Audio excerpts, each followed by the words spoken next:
Covid का lockdown Jammu Kashmir की सभी डिस्ट्रिक्ट्स में एक्सटेंड कर दिया गया है। आज फैसला ले लिया गया है state executive committee department of disaster management द्वारा, और ये नोटिफाई किया गया है कि कोविड का ये जो कर्फ्यू लगा है, जो अभी तक लगा था और पहले बताया गया था कि कल सुबह 7 बजे कर्फ्यू खुलना था, इसे अब एक्सटेंड कर दिया गया है अक्रॉस जम्मू एंड कश्मीर। कोई स्पेसिफिक डिस्ट्रिक्ट स्पेसिफाई नहीं किए हैं जिन डिस्ट्रिक्ट्स में वो बढ़ाया जाएगा कर्फ्यू। पूरे जम्मू कश्मीर में जितनी भी डिस्ट्रिक्ट्स हैं, 20 की 20 डिस्ट्रिक्ट्स में जो है कोविड के इस कर्फ्यू को एक्सटेंड कर दिया गया है। अब सवाल यह है कि एक्सटेंड कब तक किया गया है। मंडे यानी कि 17 मई 2021 को सुबह 7 बजे तक अब ये कर्फ्यू को एक्सटेंड कर दिया गया है, और ये कहा गया है कि स्ट्रिक्ट कर्फ्यू होगा एक्सेप्ट फॉर एसेंशियल सर्विस। अब दोबारा से अलग अलग डिस्ट्रिक्ट्स के डिप्टी कमिश्नर्स या तो जो ऑर्डर्स उन्होंने पहले ही लॉकडाउन को लेकर निकाले हैं उसको एक्सटेंड कर देंगे, या फिर वो बताएंगे कि अब और कौन सी चीज़ें जो हैं इन्हें अलाउ किया जाएगा या कोई मॉडिफिकेशंस क्या इस लॉकडाउन में की जाएंगी। वहीं अगर बात करें कि लॉकडाउन के दौरान आप जानते हैं कि वेडिंग्स जो हैं उन्हें इजाज़त दी गई थी, तो वेडिंग फंक्शंस के लिए अब जो गैदरिंग का नंबर है, यानी कि जो सीलिंग सेट की हुई थी कि इतने ही लोग शादियों को अटेंड कर सकते हैं, पहले वो सीलिंग 50 थी, अब उसे घटाकर 25 कर दिया गया है। आज से ये सीलिंग जो है ये घट चुकी है, और आज के दिन भी जो वेडिंग्स होंगी उनमें 25 ही लोगों को जाने की इजाज़त दी जाएगी। आज के अलावा जब तक ये कोविड का कर्फ्यू रहेगा, यानी कि 17 मई तक, या उसके बाद भी कोविड-19 की सिचुएशन को देखते हुए अगर उसे मॉडिफाई करने की ज़रूरत पड़ती है और एक्सटेंड करने की ज़रूरत पड़ती है, तो तब भी जो वेडिंग फंक्शंस हैं उनमें गैदरिंग की लिमिट को 25 कर दिया गया है। साथ ही में आपको ये भी बता दें कि कल रात को ओवरनाइट जो है गवर्नमेंट मेडिकल कॉलेज में 16 लोगों की मौत हुई है। इनमें से कुछ ब्रॉड डेड भी थे, लेकिन लगातार जिस तरीके से लोगों की जान कोविड-19 के कारण जा रही है, और जब मैं लोगों की जान जाने की बात कर रही हूँ, आपको याद दिला दूं कि कल जब कोविड-19 का मीडिया बुलेटिन आया था तो 60 लोगों की मौत पूरे जम्मू कश्मीर में कोविड-19 के कारण हुई थी। इसी के चलते अब हुआ यह है कि दोबारा से लॉकडाउन को एक्सटेंड कर दिया गया है। बीच में कोई रिलीफ पीरियड जो है वो नहीं दिया गया है कि 1-2 घंटे के लिए जो है मार्केट्स खुलेंगी, उसके बाद लॉकडाउन जो है वो लगाया जाएगा। कोई रिलीफ नहीं दिया गया है। डायरेक्टली जो है सभी की सभी डिस्ट्रिक्ट्स में ऑलरेडी वीकेंड लॉकडाउन लगा हुआ था, और इस वीकेंड लॉकडाउन को अब एक्सटेंड कर दिया गया है 7 दिनों के लिए। अब पूरे हफ्ते जो है लॉकडाउन रहेगा। 17 मई को सुबह जो है 7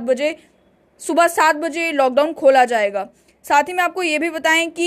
इस टाइम पर जो सिचुएशन है कोविड-19 की, जहां पर डेली लगभग 4000-5000 केसेस आ रहे हैं कोविड-19 के, इसे ध्यान में रखते हुए, और हर एक डिस्ट्रिक्ट में जहां पर पेरिफेरीज में भी अब केसेस आना शुरू हो गए हैं। मैं बात करूं अगर अनंतनाग की, मैं बात करूं अगर राजौरी की, इन इलाकों में भी जहां पर पहले जो है बहुत कम केसेस देखने को मिल रहे थे, इस टाइम पर केसेस जो हैं स्पाइक होना शुरू हो चुके हैं। इसी चीज़ को ध्यान में रखते हुए, और कोविड-19 की सिचुएशन इस टाइम पर जैसी है,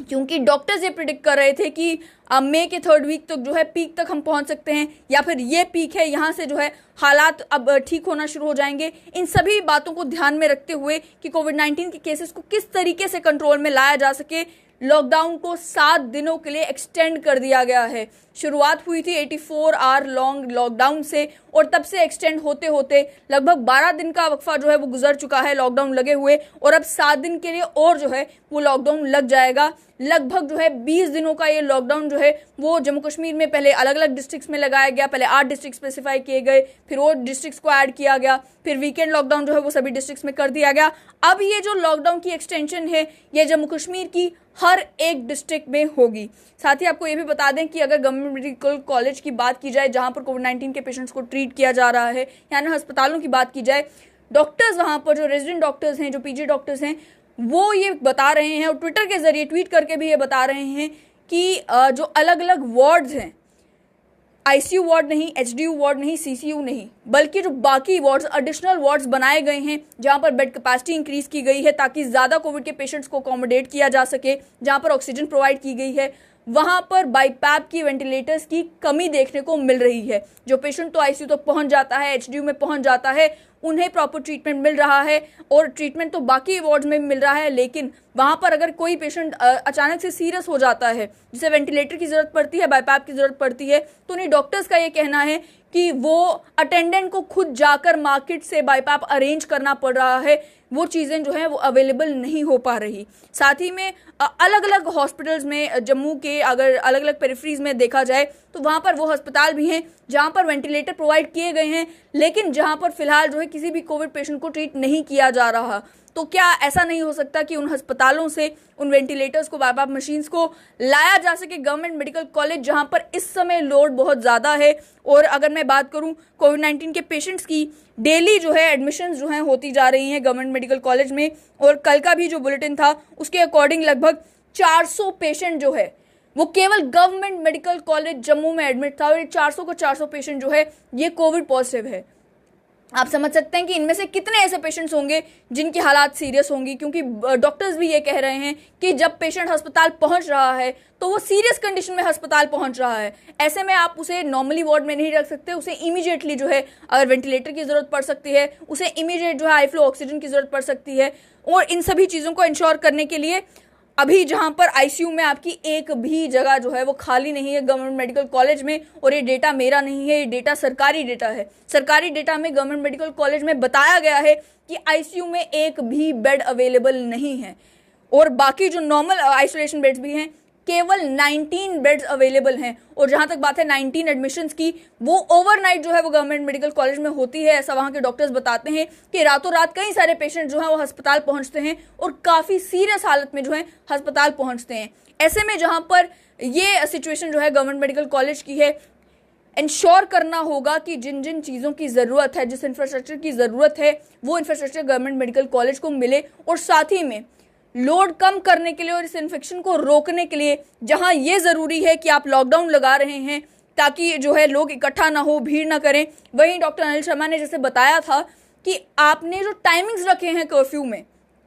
कि सुबह 6 बजे से 10 बजे तक दुकानें खुलेंगी, ऐसे में होता यह है कि 8 से 10 बजे में जो है ज़्यादा रश दुकानों पर पड़ता है, ज़्यादा रश मार्केट्स में पड़ता है, और वही अवॉइड करना है। लोगों की भीड़ जो जमा होती है दुकानों के ऊपर सुबह के टाइम में, उसी चीज़ को तो अवॉइड करने के लिए लॉकडाउन लगा है। ये कहाँ की सेंसिबिलिटी है कि आप पूरा दिन जो है कंप्लीट लॉकडाउन रख रहे हैं, लेकिन सुबह के टाइम में दुकानों के ऊपर जो रश पड़ रहा है आप उसे जो है नोटिस नहीं कर रहे। या फिर एक रिलैक्स टाइमिंग की जाए जहाँ पर आप सुबह 2 घंटे के लिए दुकानें खोल रहे हैं, दोपहर को 2 घंटे के लिए, शाम को 2 घंटे के लिए, ताकि किसी को ये ना लगे कि अब मैं अभी सामान नहीं लाऊंगा तो मुझे पूरा दिन कुछ मिलेगा नहीं। उस चीज़ को भी ध्यान रखना ज़रूरी है। या जैसे पहले लॉकडाउन में हुआ था कि एसेंशियल जो दुकानें थी उन्हें खोला गया था पूरा दिन के लिए, या फिर आधे दिन के लिए एसेंशियल दुकानों को खोला गया था, जिसमें ग्रोसरी हैं, फ्रूट्स हैं, वेजिटेबल शॉप्स हैं, या फिर मंडीज़ हैं, उन्हें आप कुछ देर के लिए खोलें। सिलेक्ट क्राइटेरिया रखेंगी, स्टैगर्ड वे में खुलेंगी, एक साइड की ही दुकानें खुलेंगी, 50% शॉप ऑर्डर ऑलरेडी वैलिड है। तो इन सभी चीज़ों को ध्यान में देना होगा ताकि आपका लॉकडाउन जो है वो इफेक्टिव हो। और लॉकडाउन अगर इफेक्टिव नहीं होगा तो इन्फेक्शन को कैसे रोका जा सकता है? ये तो वही हो गया कि आपने लॉकडाउन कर दिया ये सोचते हुए कि अब केसेस कम आएंगे, इन्फेक्शन कम फैलेगा, लेकिन आपके गवर्नमेंट मेडिकल कॉलेज में ही लोग जो है अटेंडेंट बनकर कोविड वार्ड्स के अंदर हैं। और आज हमारी बात जिन पीजी डॉक्टर्स हुए वो खुद कह रहे थे कि ये तो सुपर स्प्रेडर्स हैं, क्योंकि एक पेशेंट के साथ, कोविड पॉजिटिव पेशेंट के साथ अगर 4 अटेंडेंट है, पॉसिबिलिटी है कि उनमें से 2 पॉजिटिव होंगे। और वो जो 2 पॉजिटिव अटेंडेंट है, क्योंकि उनका टेस्ट नहीं हुआ है, वो नेस्कैफे भी जा रहे हैं, वो कैंटीन में भी जा रहे हैं, वो अस्पताल में अलग अलग एरिया में भी जा रहे हैं, वो डॉक्टर के पास भी जा रहे हैं, वो अपने घर भी जा रहे हैं। अपने घर जब वो जा रहे हैं तो वो घर वालों को भी इन्फेक्ट कर रहे हैं, रास्ते में अगर वो दवाई लेने के लिए कहीं जा रहे हैं वो बाकी लोगों को भी इन्फेक्ट कर रहे हैं। तो ये 4 अटेंडेंट्स जो कोविड वार्ड्स के अंदर हैं, ये कितना इन्फेक्शन फैला रहे होंगे। तो हमें कोविड-19 की इस लड़ाई में ये देखना है कि स्ट्रैटेजिकली क्या डिसीजन लेना ज़रूरी है। क्या केवल मुकम्मल लॉकडाउन पूरी 20 डिस्ट्रिक्ट में लगा देने से कोविड का इन्फेक्शन रुक पाएगा, या फिर ये स्पेसिफिक जो हॉटस्पॉट्स बन चुके हैं, शादी की सीलिंग कम की गई है, 25 तक की गई है, बहुत अच्छी बात है, लेकिन जो बाकी कोविड के हॉटस्पॉट्स बन चुके हैं जहां पर कोविड-19 के फैलने का खतरा है, और कोविड वार्ड से ज़्यादा कोई ऐसी जगह नहीं होगी मुझे लगता है जहां पर इन्फेक्शन फैलने का खतरा सबसे ज़्यादा होगा। कोविड वार्ड में जहां पर कोविड पॉजिटिव पेशेंट्स हैं, कोविड वार्ड में जिसको लेकर रिसर्चर्स ये कहते हैं कि कोविड वार्ड में क्योंकि पेशेंट्स बहुत ज़्यादा होते हैं, वहां पर कोविड जो है वो एयरबॉर्न भी होता है। तो उन एरियाज में सबसे वनरेबल जो प्लेसेस हैं वहां पर आपका कोई चेक नहीं है, वहां पर आप किसी को रोक नहीं पा रहे कोविड वार्ड में जाने से, वहां से लोगों को निकलने में रोक नहीं पा रहे, तो फिर किस तरीके से, how does it make sense. साथ ही में और भी कुछ इन्फॉर्मेशन आ रही है, मेरे साथी मुझे बता रहे हैं गैदरिंग्स को लेकर मैं ऑलरेडी आपको बता चुकी हूँ कि मैरिज जहाँ तक सेरेमनीज का ताल्लुक है, जो वेडिंग फंक्शंस हो रहे हैं अलग अलग एरियाज में अभी भी हो रहे हैं। आप कचिशोनी चले जाएं, आप किसी भी मैरिज हॉल के बाहर से जब गुजरते हैं आपको गाने भी सुनाई देते हैं, आपको वहाँ पर लोग भी इकट्ठे मिलते हैं। लेकिन मैरिजेज में कृपया करके एक चीज़ का ध्यान रखें, अगर आप नहीं पोस्टपोन कर रहे अभी वेडिंग कोई बात नहीं, लेकिन ओपन एरिया में जो है वो फंक्शन करें और उस ओपन एरिया में लोगों से दूरी बनाकर रखें। क्योंकि जब आप कुछ खा रहे हैं, आप मास्क नीचे उतार रहे हैं, कम से कम एक आइसोलेटेड प्लेस पकड़ें जहां पर ज़्यादा लोग ना हो, जहां पर कोई आपके नज़दीक ना हो, ताकि इन्फेक्शन के खतरे को आप कम कर सकें। कोई बड़ी बात नहीं है कि आप शादी में अपने करीबी के शादी में गए हैं तो वापस आ रहे हैं आपको बुखार हो रहा है, वापस आ रहे हैं आपका पेट खराब हो रहा है और आपको लग रहा है कुछ गलत खा लिया। डॉक्टर्स भी जिस तरीके से बता रहे हैं कि लोग शादियों में जाकर जब घर आते हैं उनको लगता है कि हमने कुछ गलत खा लिया, इसकी वजह से हमारा पेट खराब है, जबकि कोविड की जो नई म्यूटेशन है इसका एक सिम्टम जो है पेट खराब होना भी है। तो इन सब चीज़ों का ध्यान रखें और ये समझें कि अब लॉकडाउन को जो है एक्सटेंड करने की ज़रूरत पड़ चुकी है।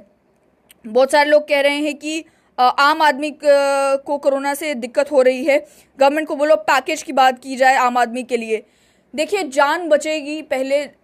प्रायोरिटी जो इस समय है सरकार की वो जान बचाना है। मैं समझ सकती हूँ कि कई सारे लोग जो हैं इस लॉकडाउन की वजह से सफ़र कर रहे हैं। उस लॉकडाउन उसमें जो लोग अपनी रेडी लगाते हैं, फड़ी लगाते हैं, जो डेली वेजेस हैं, जो लोग जो है दिहाड़ी का काम करते हैं, मजदूर हैं, माइग्रेंट वर्कर्स हैं, बहुत सारे वो आम आदमी हैं जो दुकान चलाते हैं, छोटी सी दुकान चलाते हैं, दिन में कमाते हैं, वही शाम को लेकर जाते हैं। बहुत सारे लोग इस लॉकडाउन की वजह से सफ़र कर रहे हैं, लेकिन इस टाइम पर प्रायोरिटी है जान बचाना। इसलिए मैंने कहा कि जहां पर सरकार को फोकस देने की ज़रूरत है, यानी कि वो एरियाज जहां से इन्फेक्शन फैल रहा है, वो डॉक्टर्स खुद कह रहे हैं कि इन्फेक्शन फैल रहा है। कल हमारी बात डॉक्टर विकास पादा से, उन्होंने भी कहा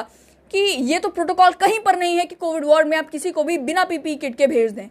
जहां पर भी जो भी व्यक्ति कोविड वार्ड के अंदर जा रहा है पीपी किट में जा रहा है, लेकिन यहाँ पर एक पेशेंट के साथ डॉक्टर्स बता रहे हैं 4 अटेंडेंट है बिना पीपी किट्स के, केवल मास्क में, और वो खुद भी इन्फेक्टेड हैं और वो लोगों को भी इन्फेक्ट कर रहे हैं। किस तरीके से ये जायज़ है? इसकी कोई ना कोई एक्सप्लेनेशन तो सरकार को देनी होगी, या मुकम्मल तौर पर बैन जो है वो अटेंडेंट्स का कोविड वार्ड्स में जाने पर लगाना होगा, या आप जो है उसमें भी सीलिंग सेट करें कि केवल एक अटेंडेंट जा सकता है, और उसके लिए भी प्रोटोकॉल्स बनाएं कि उसको पीपीई किट पहन के जाना है। और ये भी करें कि उनके भी टेस्टिंग जो है आप कंडक्ट करवाएं, फ्रीक्वेंट टेस्टिंग जो है अटेंडेंट्स की भी कंडक्ट करवाएं, ताकि कोविड-19 के इस इन्फेक्शन को फैलने से रोका जा सके।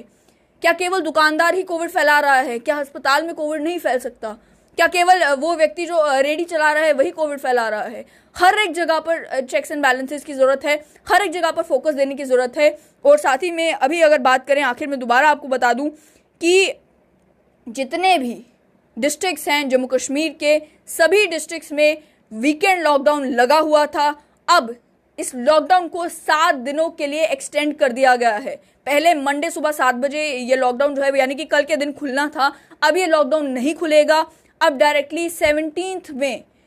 2021 यानी कि नेक्स्ट मंडे सुबह 7 बजे तक इस लॉकडाउन को एक्सटेंड कर दिया गया है।